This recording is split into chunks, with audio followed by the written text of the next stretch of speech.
It was almost 1:15 in the morning when the front door creaked open. I didn't check the clock to know that. I had been staring at the glowing red digits for the last 2 hours. I heard the slow, cautious turn of the key in the lock first, then the hesitation. A pause, like she was making sure no one was awake before she stepped inside. Too late for that. I was already sitting on the couch in the living room, phone in hand, screen dimmed, pretending to scroll through emails I'd already read. I don't even know why I didn't confront her the second she walked through the door. Maybe part of me didn't want to know the full truth. Or maybe I just wanted to see if she'd lie to my face. Julia came in like a whisper. Her heels were in her hand, her steps nearly silent on the hardwood floor.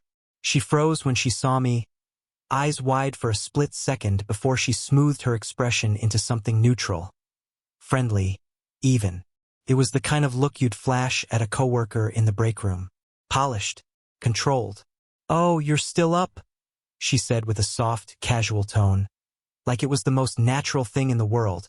"I could say the same about you," I replied, my voice flat. I didn't look up from my phone. I didn't need to. I could already tell from her scent. Something floral and expensive I hadn't smelled on her in years. That tonight wasn't a work thing. Not the way she'd framed it earlier when she left. Julia set her heels down by the bench near the door and walked toward the kitchen. I watched her silhouette move across the space, her dress clinging a little tighter than usual, the hem just a bit shorter than I remembered. I noticed the way her hair was pinned up in a way she never used to wear it, not for work events anyway. She poured herself a glass of water, took a long sip, and leaned against the counter like she was winding down from something wild, not stressful. "How was the thing?" I asked, not bothering to hide the skepticism in my tone. "The party?" she replied, flashing a quick smile. "Chaotic. You know how these startup people are. Everyone's drunk off 2 cocktails and acting like it's Coachella." "Sounds fun," I said, forcing the word out like it tasted wrong. She shrugged. "It was all right. Honestly, kind of exhausting. People kept pulling me into games like literal party games. Truth or dare. Spin the bottle. Can you believe that? Who plays spin the bottle at a corporate event?" She laughed, like she found the whole thing ridiculous. "Exactly. I don't know. Everyone was being silly. I kept trying to leave, but my boss was like, 'Come on, Jules. Don't be a busk asteriskl. You know how it is.'" I nodded slowly, eyes now fixed on her. I could see her more clearly under the kitchen light. Her lipstick was mostly gone, but there was a faint smudge at the corner of her mouth. Her eyeliner, too, looked like it had been rubbed away in places, like someone's hands had been too close, too personal. And then there were the marks. Too faint. Red patches just beneath her jawline, angled like fingertips had been there. Not scratches exactly. More like pressure bruises that hadn't fully developed. They were subtle, almost easy to miss if you weren't looking. But I was. "What happened there?" I asked, nodding toward her neck. Julia blinked. "Huh. Your neck. Looks like something scratched you." She instinctively touched the spot, brushing her fingertips over it as if just now realizing they were visible. "Oh yeah, that. Probably from someone grabbing me during one of those dumb party games. I told you it got chaotic." I didn't respond. I just kept watching her, studying every word, every movement, every micro-expression. She grabbed her glass and walked over to the couch, sitting on the armrest instead of next to me. Another choice. "You don't believe me," she said after a long pause, more as an observation than a question. "I didn't say that. You didn't have to." Another silence settled between us, heavy as wet concrete. She sighed and stood up. "Jason, I know how this looks, but nothing happened. Okay? I got a little tipsy, danced a bit, laughed too loud. It was just a party. People were being dumb, but I stayed out of it. Mostly." "Mostly," I repeated. "Yeah. I don't know what you want me to say. I want the truth." She stared at me, her lips parted like she had something ready.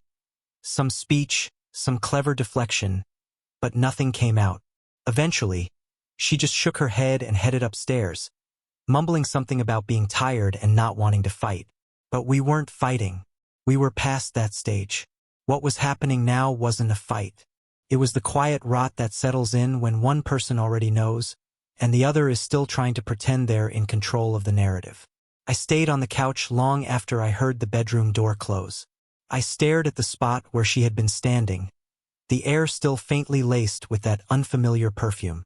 And I thought about everything, not just tonight, but the weeks leading up to it. How she'd started wearing that black lace bra again. The one I'd bought her for our anniversary 2 years ago that she claimed was too itchy. How she suddenly had after-hours meetings with people I'd never heard of. How she came home buzzing with energy after being at the office until midnight. But tonight was different. Tonight I had seen it, seen the signs etched on her skin, smelled the lie she wore like armor, and felt it, deep in my gut, that whatever we were before, we weren't that anymore. I didn't ask to see her phone. I didn't check the GPS or go looking through her purse. I didn't need to. The truth wasn't in the text messages or the credit card bills. It was in the way she had rehearsed her story before she stepped through the door. In the way she smiled too smoothly and kept her distance like I was some delicate object she didn't want to knock over. I wanted to ask, who is he? But I didn't, because I think I already knew. Not the name, not the face, but the presence. That unmistakable shift in the air when someone you love has already given pieces of themselves to someone else, and they come home carrying the scent of guilt like secondhand smoke. It was there, all of it, in the red marks, the perfume, the way she called me Jason instead of babe. It didn't feel like heartbreak. Not yet. It felt like numbness, like watching a glass fall in slow motion, already knowing it will shatter. I finally went upstairs an hour later. She was already asleep or pretending to be, curled up on her side, back to me, the sheets barely covering her.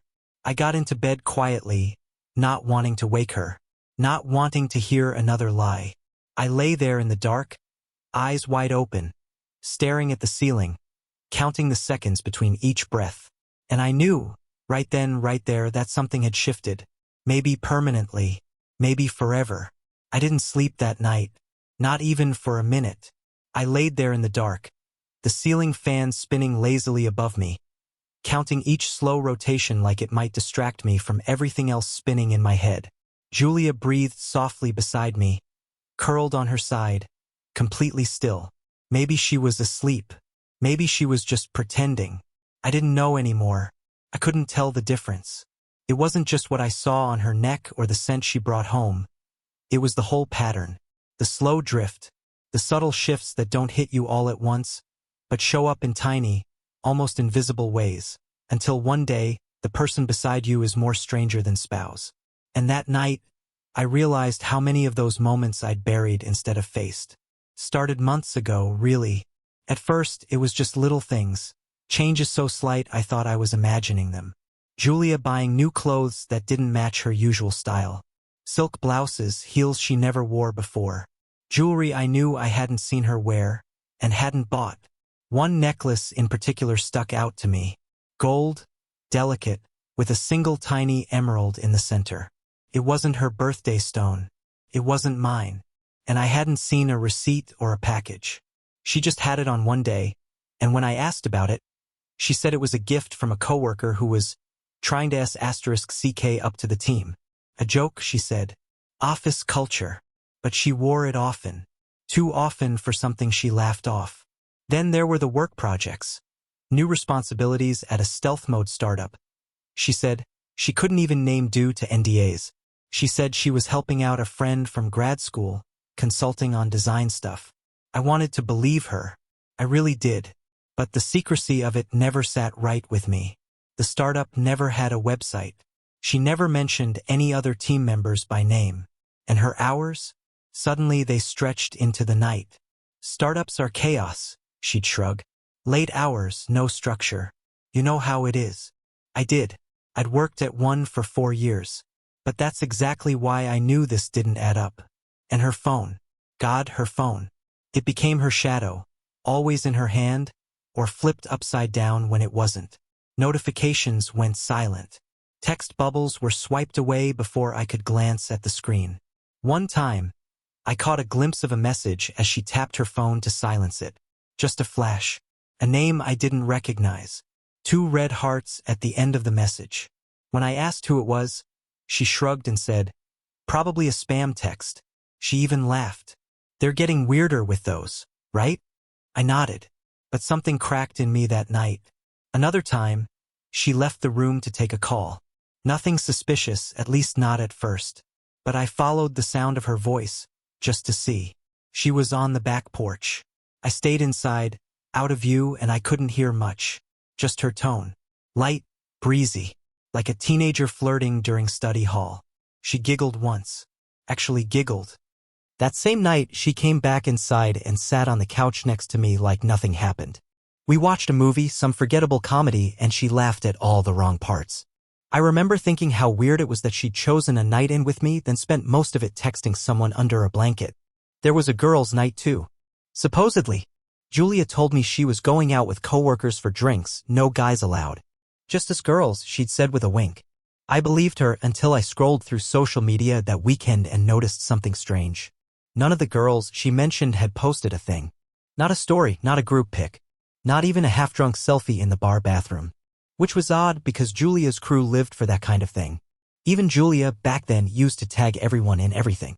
But this time? Silence. I asked her about it the next day and she brushed it off. We were just in the moment. Didn't even pull our phones out. Can you believe that? No. I couldn't. And then there was the lingerie. One afternoon I was doing laundry and noticed something I'd never seen before, lacy, sheer, high-end. Something you'd expect to find in a boutique catalog, not our shared drawer. It wasn't a birthday. It wasn't an anniversary. And she hadn't worn it for me. I asked about it, trying to keep my tone casual. She didn't miss a beat. "Oh, that? It was part of a subscription box my friends signed me up for. Kinda weird, I know. But hey, free stuff." It didn't feel weird to her. She didn't say it like it was weird. She said it like someone who already had an excuse ready. And that's when it clicked, none of this was new. None of it was isolated. This wasn't some one-time party accident or a spontaneous mistake. This was a pattern. A path. And I've been watching it form right under my nose while convincing myself I was just overthinking. I sat on the edge of our bed that morning, hours after Julia had fallen asleep, and looked around the room. Same furniture. Same curtains. Same framed photo of us at Lake Tahoe on the nightstand. But it all felt staged now, like a replica of our life, not the real thing. Like we'd stepped into a version of our marriage where one of us was still playing the role and the other had quietly quit the script. The worst part? It wasn't rage I felt. It wasn't even heartbreak. It was humiliation. The kind that comes when you realize you've been sitting at a table long after the other person walked away. That you kept making conversation while they smiled and nodded and waited for the check to arrive. And I wasn't ready to confront her yet. I didn't have enough. I didn't want guesses. I needed something concrete. Something undeniable. I started watching her more closely after that. I paid attention to the gaps in her stories, the way she paused too long before answering simple questions, the careful edits she made when retelling a night out. I stopped asking, "How was your day?" like I used to. Instead, I started asking, "Who were you with?" The first time I did, she blinked fast, just once. "The usual people," she said, then listed off 3 names I recognized and 1 I didn't. I asked again the next week. Same question. She gave a different list that time, casually, confidently. But the new name from last week? Gone. Never mentioned again. And that was the thing with Julia. She was smart. Slick. She knew how to dress lies up in the language of truth. But even the best liars leave fingerprints. They show up in the inconsistencies. In the little details that don't match the pattern you've memorized from years of knowing someone. And suddenly I realized I knew her too well. I knew the curve of her laugh, the cadence of her stories, the way she touched her hair when she was nervous.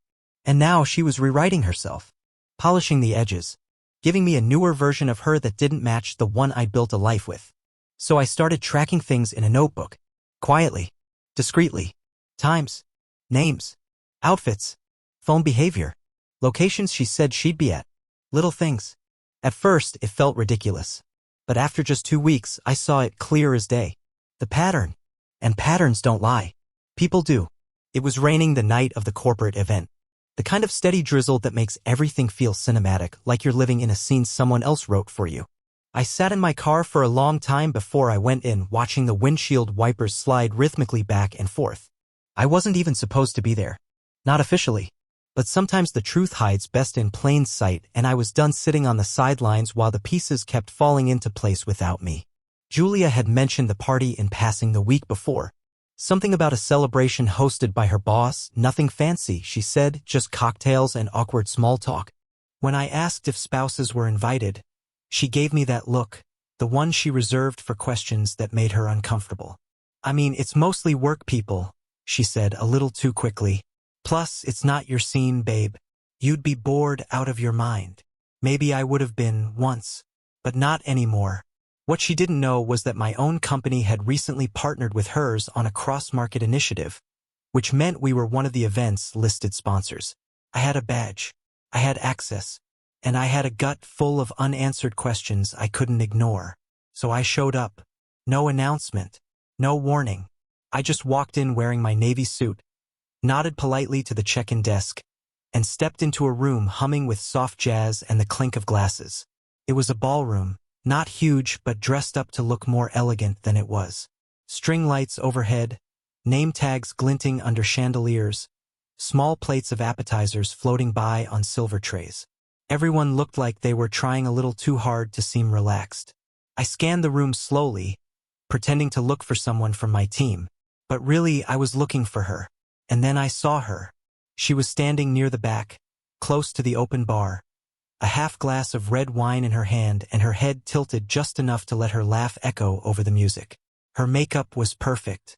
Her smile was wide.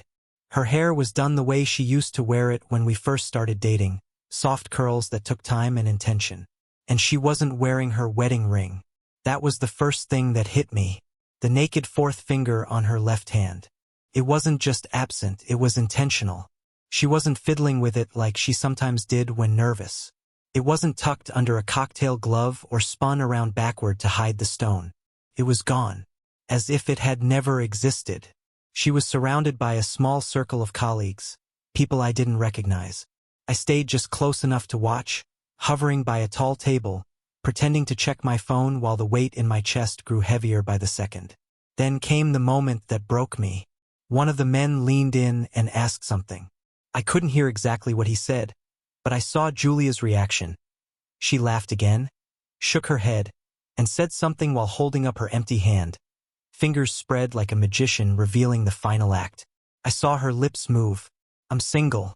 She said it like it was funny, flirty, a coy detail tossed into a sea of harmless banter. But I knew better. My mouth went dry. I felt my hand tighten around my phone until the plastic case creaked beneath my fingers. I wanted to storm across the room and demand an explanation. I wanted to say her name, loud and clear, and watch her face shift from charming to caught. I wanted justice, but I didn't move. Instead, I stood there and let it hit me. All of it. The months of doubt, the half-truths, the late nights, the cold sheets, the evasive glances, the mark on her neck, the perfume that didn't belong in our home. She turned her head and saw me a moment later. Her eyes met mine across the room, and the color drained from her face in an instant.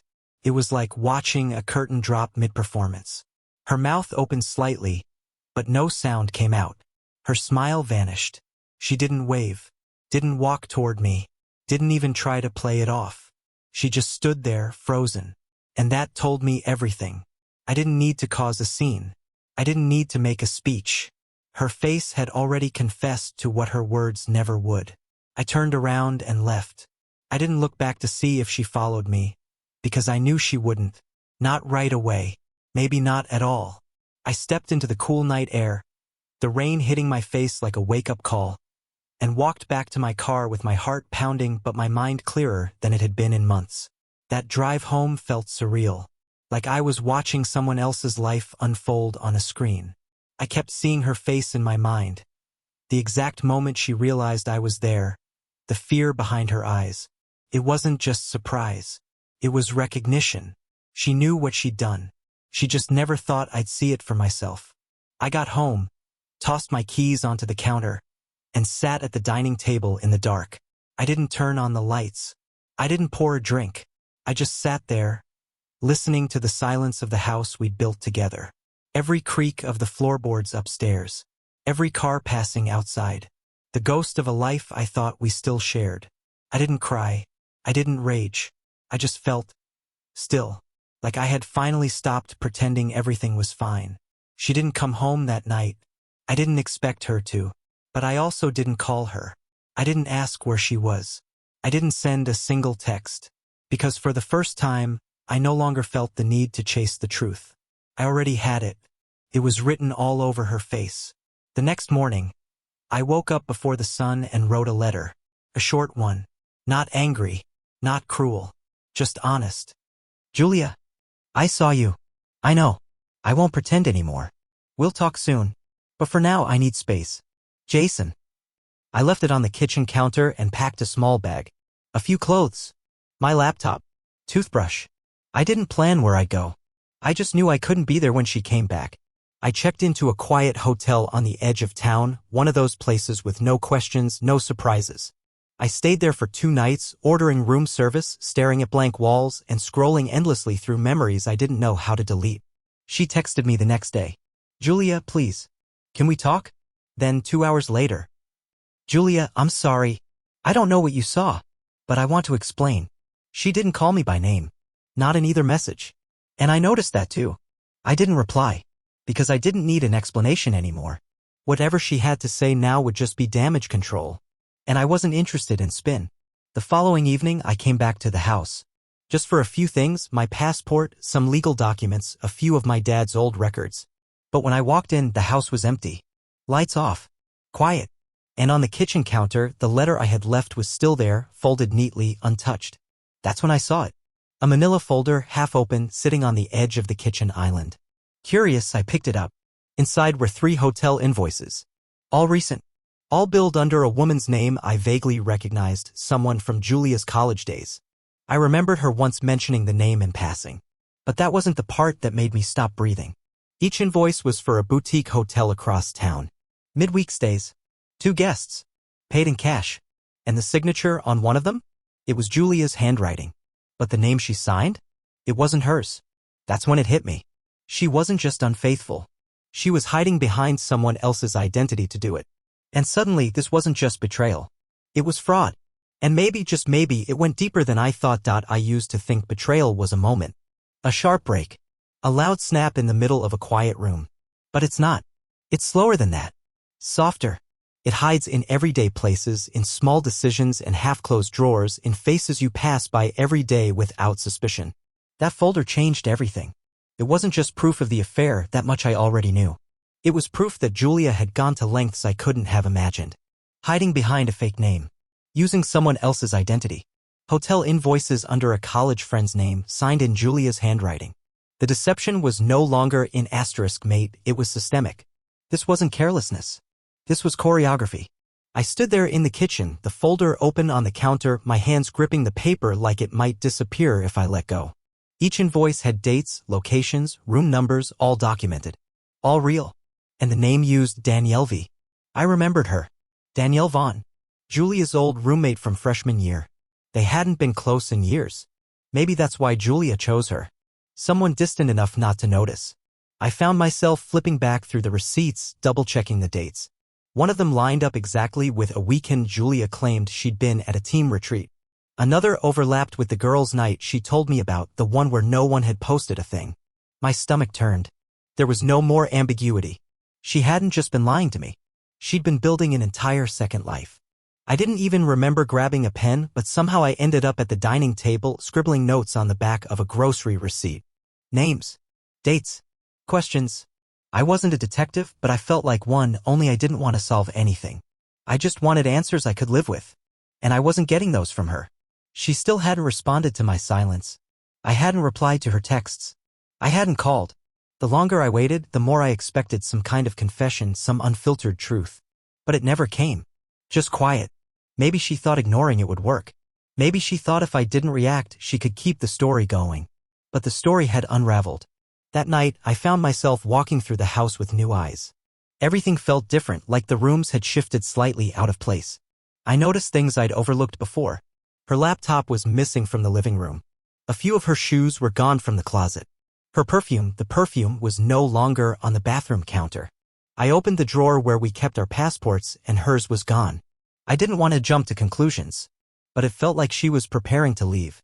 Or maybe run. I sat in the guest room, my room now surrounded by the leftover pieces of our life. The wedding album still sat on the bookshelf. Our honeymoon journal, half-filled, gathering dust. It hit me then how long it had been since we'd done something together. Really together. Not just sharing space or time. I couldn't remember the last conversation we had that wasn't functional or passive.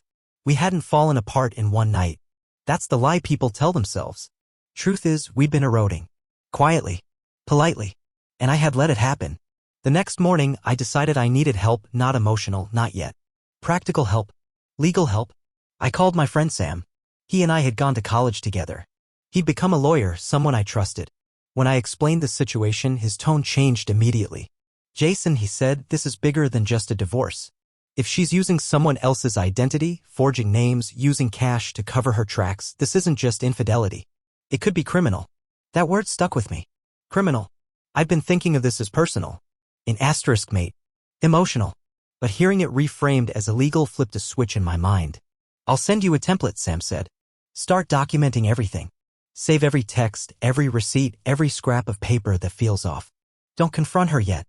Not until we know exactly what we're dealing with. I thanked him and hung up. Then I sat there, staring at the wall, trying to understand how the woman I married, the woman who once cried because she lost a library book, had crossed into something this dark. It didn't feel real, but reality didn't care how I felt. Later that day, I opened Julia's desk drawer. I didn't plan to. I'd always respected her space. But this wasn't about privacy anymore. This was about protection. Inside, I found a second phone. Old. Cheap. The kind of burner you'd buy for a trip or temporary use. It was off, the battery low. I plugged it in and waited. When it turned on, it asked for a PIN. I tried a few obvious ones. Nothing. Then I tried my birthday. Unlocked. The call log was short. No saved contacts. No photos. But the messages were still there. Not many. Just a handful. But enough. The most recent one was from someone listed only as M. M, rooms confirmed for next week. Same name as before. Be careful. Below that, a reply from Julia. Julia, got it. Using the Vaughn ID again. He's starting to get suspicious. Need to move fast. I dropped the phone. Not accidentally. Deliberately. Like it burned to hold it. Vaughn ID. That confirmed it. She wasn't just using Danielle's name, she was passing herself off as her. For hotel check-ins.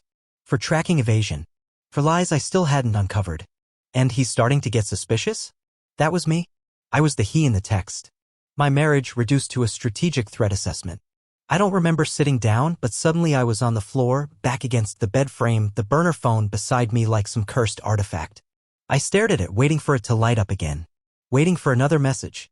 An explanation. A reason. But nothing came. Nothing ever came. That night, I didn't sleep again. I just kept hearing her voice in my head, laughing at that party, telling her coworkers she was single. Signing someone else's name on a hotel invoice. Warning her secret contact that I was getting too close. I thought betrayal was the end. But this? This was the beginning of something darker. The next day, I drove out to Danielle Vaughn's address. I wasn't planning to confront her. I just needed to know, did she know what was happening? Was she in on it? Or just a name Julia had stolen? Her building was in the city, a clean brick complex with security buzzers and mailboxes out front. I waited until I saw someone come out, then slipped in behind them. Her name was still on the mailbox. Apartment 3B. I knocked. After a moment, the door opened.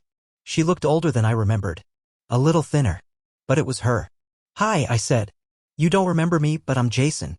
Julia's it. Her face changed instantly. Husband. I nodded. She looked away, ran a hand through her hair, and stepped back.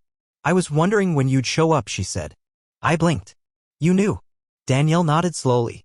Not everything. But enough. She asked for a favor months ago. Said she needed a fake name for something low risk. Said it was harmless. I didn't ask questions at first. But then I started getting hotel spam emails.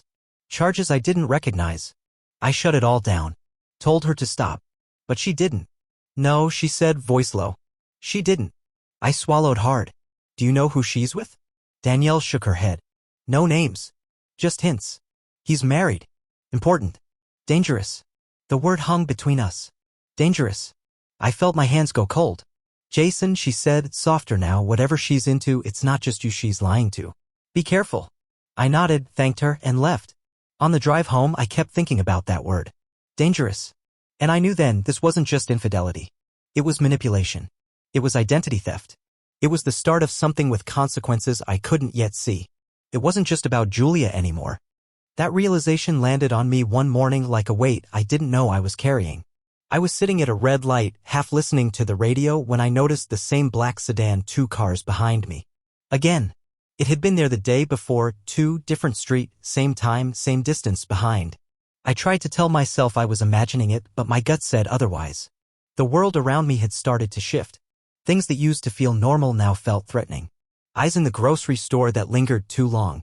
A car parked across the street from my house with no plates and dark-tinted windows. Julia had turned our marriage into a game of smoke and mirrors, but now I was beginning to wonder if someone else was behind the curtain. I didn't confront her. Not yet. I hadn't seen her in person since that night at the event, but I knew she'd been back to the house. There were signs. A mug in the sink I hadn't used. A closet door open when I remembered closing it. Someone was slipping in and out while I was gone. Maybe checking to see if I'd found more. Maybe watching to see if I'd tell anyone. That's when the first envelope arrived. No return address. No postage. Just a plain manila envelope left on my front porch, sealed with a single piece of red tape. Inside were 6 photographs. All of them of me. One at the gas station. One coming out of the grocery store. One pulling into my driveway. And the last 3 inside my house. Me at the window. Me in the kitchen. Me asleep on the couch. My heart dropped. Whoever had taken those photos had been inside. Recently. Close enough to hear me breathing. I staggered back, the photos trembling in my hands, and looked around the living room as if expecting someone to jump out. But there was no one. Just the quiet hum of the fridge and the sound of my own pulse hammering in my ears. I didn't call the cops. I should have maybe. But I didn't know what to say. My wife's secret lover might be stalking me and possibly committed identity fraud using her college roommate's name? It didn't fit into any neat box. It sounded like paranoia. A domestic mess. The kind of thing that gets pushed to the bottom of a report stack. That night, I locked every door and window, turned off every light, and sat in the dark with a baseball bat in my lap, staring at the front door. Nothing happened. But the shadows felt like they were breathing. The next morning, I went to Caroline. She was a board member at the university I worked for, prominent, polished, and terrifyingly efficient. I'd worked under her orbit for years without ever truly interacting beyond greetings at fundraisers. But now I needed someone who could navigate powerful circles. Because Julia's lover wasn't just some guy. He was Caroline's husband. I didn't know that for certain until I saw the second envelope. That one arrived via courier. Hand-delivered. Inside, another photo. This one of Julia. And him. Smiling. Holding hands in the back of a town car. And the signature beneath it, Martin Carlisle. Caroline's husband. Former state representative. Consultant to half the university's legal board. The kind of man who could buy silence with a handshake and a check. And that's when I understood the real stakes. Julia hadn't just cheated. She'd entangled herself in a web that went beyond emotion. This was political. Strategic. And I had walked straight into it. Caroline's response was swift. I arranged a meeting with her through a mutual contact, and we met in a corner booth at a quiet upscale cafe in the historic district, neutral ground, away from curious eyes. She didn't waste time. I know, she said, sliding an encrypted flash drive across the table toward me. I've known for weeks. I've just been waiting for you to catch up. I stared at the drive. What is this? Everything, she said calmly. Messages.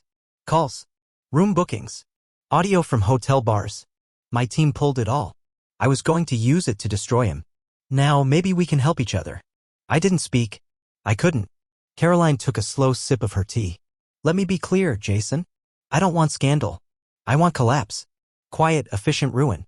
No headlines. No drama. Just consequence. I found my voice. Why help me? Because I see what they're doing to you, she said. Because I see you being made the villain in a story you didn't write. And because I don't like having my name dragged through someone else's secret. I nodded slowly. You think they'll come after me? They already have. She reached into her bag and pulled out another envelope. Inside, a copy of a university security report.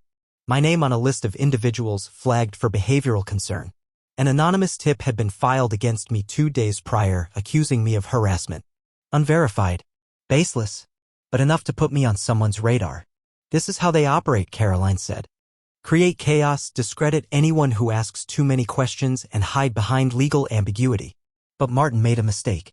He underestimated how far I'd go. And Julia? Caroline shrugged. Collateral. Naive, maybe, but useful. She gives him deniability. A scapegoat if it all burns. I sat back, the weight of it settling in. It wasn't just about heartbreak anymore. It was war. And I was a witness now. A carrier of the truth. I took the flash drive, thanked her, and left. Back home, I locked the door, drew the blinds, and opened the files. It was all there. Every call Julia made to Martin. Every hotel room reserved under Danielle's name. Emails with alias accounts. Audio recordings of Martin bragging to friends about keeping the academic soft boy on ice. Texts from Julia worrying about me finding out too much. One message stood out. From Martin to someone named JR. If he talks, we shut him down. He's got nothing. Academic, no spine. Julie'll keep him distracted. If not, well, we've got options. Options. Like the photos in my home. Like the anonymous report. Like the man watching me from the black sedan. I stared at the screen, the cursor blinking at the edge of that message, and realized something terrifying. I wasn't just a threat to their secret. I was a liability. The university called me in, informal, off the record. Someone filed a tip about erratic behavior and threatening emails. I knew the move, smear campaign. I kept calm, answered their questions, and left. Then I called Caroline. She didn't hesitate. Dropped off a second flash drive, this one time-stamped, documented, cross-verified. She had built a case and now she wanted it used. Not for noise. For consequence. Julia was silent, her number inactive. Martin had gone underground. But the damage was done. They'd both miscalculated. I wasn't the victim anymore. I was the proof. Julia left a note. No confrontation. No drama. Just I'm sorry in uneven handwriting. I stayed. I breathed. The investigation cleared my name. The board quietly demoted Martin. I moved out of the city, found a quiet home where the air didn't carry her perfume. I teach online now. I wake up early, walk, read. I let silence fill the space she left behind, and for once it doesn't hurt. Her final message? You deserve better. I didn't respond. Because sometimes peace isn't loud. It's just still. And I'm finally okay with that.